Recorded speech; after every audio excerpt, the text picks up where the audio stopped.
২০০৪ সালের ২১ আগস্ট ছিল সাবেক বিরোধী দল আওয়ামী লীগের সমাবেশে গ্রেনেড হামলার নামে নাটক মঞ্চায়নের দিন। এই ঘটনা নিয়ে গত ২১ বছর ধরে বাংলাদেশের রাজনীতিতে জলঘোলা কম হয়নি। পতিত ফ্যাসিস্ট আওয়ামী লীগ সরকার এটিকে বরাবরই রাজনীতির মঞ্চে ট্রাম্প কার্ড হিসেবে ব্যবহার করেছেন বলে অভিযোগ রয়েছে। এক্ষেত্রে বিষয়টিকে ফুলিয়ে ফাঁপিয়ে প্রকাশ করেছে প্রথম আলো এবং ডেইলি স্টার।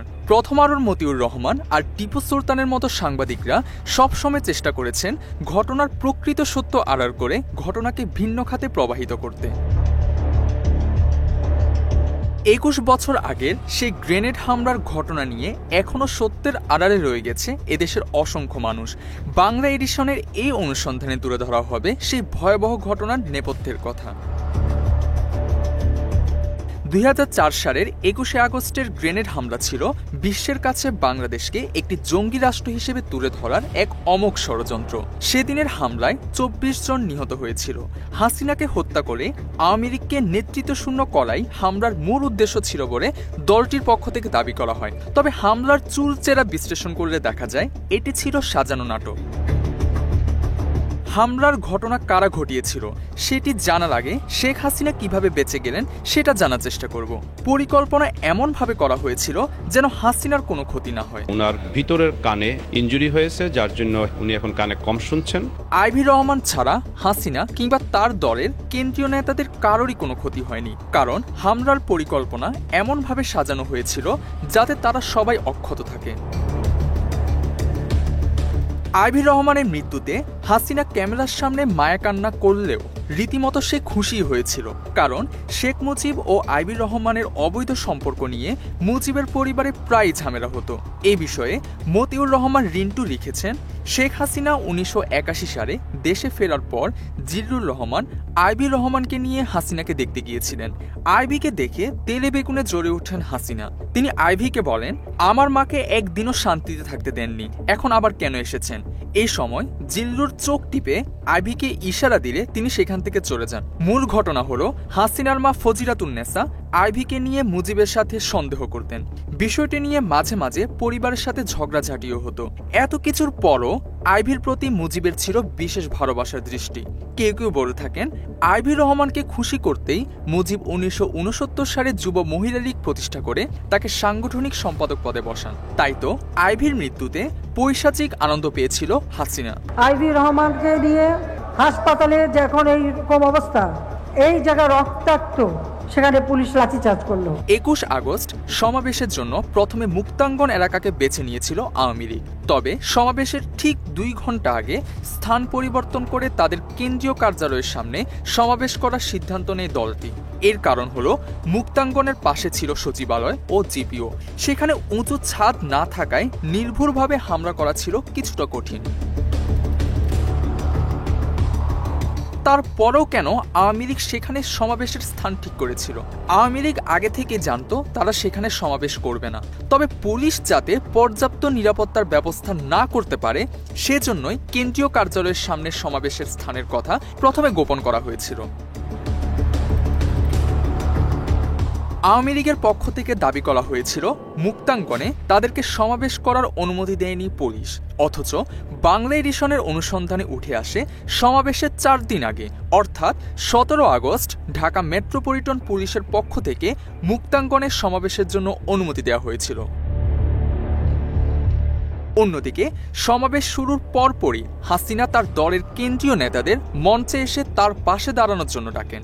এর আগে অন্য কোনো সমাবেশে হাসিনা তার দলের নেতাদের সাথে এতটা ঘেঁষাঘেঁষি করে দাঁড়ায়নি। হাসিনা এমনটি করেছিল যাতে গ্রেনেড হামলার সময় তার দলের কেন্দ্রীয় নেতারা অক্ষত থাকতে পারে, কারণ গ্রেনেড হামলার পরিকল্পনা এমনভাবে করা হয়েছিল যাতে সমাবেশ মঞ্চের স্থান পুরোপুরি অক্ষত থাকে।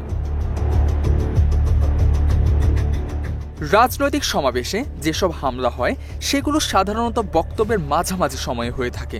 তবে ২১ আগস্টের হামলাটি হাসিনার বক্তব্য পুরোপুরি শেষ হওয়ার পর ঘটেছিল, অর্থাৎ হামলাকারীও হাসিনার প্রতি যথেষ্ট অনুগত ছিল। হামলাকারী ডজন খানেক গ্রেনেড ছুড়লেও একটি গ্রেনেডও সমাবেশের ট্রাকের উপর ছুড়েননি। পুলিশের আঁকা মেপে দেখা যায় হাসিনা যে ট্রাকের উপর দাঁড়িয়ে ভাষণ দিয়েছিল তার আশেপাশে ১১টি বিস্ফোরণের ঘটনা ঘটেছিল, তবে কোনো বিস্ফোরণই সরাসরি ট্রাকের উপর করা হয়নি। মাত্র 30% টাকায় জমির মালিক হয়ে নতুন বাংলাদেশের গড়ে তোলার স্বপ্ন দেখা বাংলা বসতি। আওয়ামী লীগের মতে হাসিনা যখন সমাবেশ স্থান থেকে প্রাণে বাঁচতে গাড়িতে উঠেছিলেন তখন তার গাড়ি লক্ষ্য করে গুলি করা হয়েছিল। গাড়ির জানালায় কিছু আঘাতের চিহ্ন দেখানো হয় সাংবাদিক ও কূটনীতিকদের। তবে সেসব চিহ্ন আসলে গুলির কিনা তা নিয়ে FBI এবং মার্সিডিজ বেঞ্জ প্রশ্ন তুললে পরবর্তীতে সেই গাড়িটি আর কাউকে পরিদর্শনের সুযোগ দেওয়া হয়নি। এছাড়া আদালত থেকে সেই গাড়িটি হাজির করতে বললে গাড়িটি পুড়িয়ে ফেলে আওয়ামী লীগ। এইসব ঘটনাগুলোই বলে দেয় গ্রেনেড হামলার ঘটনাটি ছিল আসলে পূর্ব পরিকল্পিত ও উদ্দেশ্যমূলক। 21 আগস্টের গ্রেনেড হামলা নিয়ে আওয়ামী লীগের আরেকটি মিথ্যাচার হলো সে সময় বিএনপি সরকার তাদের কোনো ধরনের আইনি সহায়তা দেয়নি, অথচ ঘটনার পরদিন অর্থাৎ 22 আগস্ট সাবেক প্রধানমন্ত্রী বেগম খালেদা জিয়ার নির্দেশে বিচার বিভাগীয় তদন্ত কমিশন গঠন করা হয়েছিল। বিচারপতি জয়নুল আবেদিনের নেতৃত্বাধীন কমিশনকে দেয়া হয়েছিল এই বিষয়ে তদন্তের দায়িত্ব।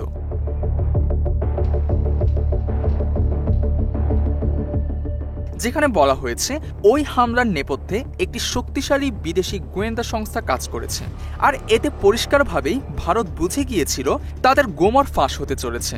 তাই বিচারপতি জয়নুলকে বিভিন্নভাবে চাপ দিতে থাকে ভারত।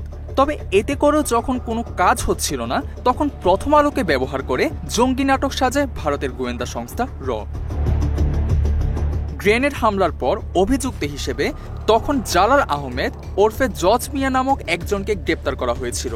তবে সে সময় জজ মিয়াকে নির্দোষ প্রমাণের জন্য উঠে পড়ে লেগেছিল প্রথম আলো।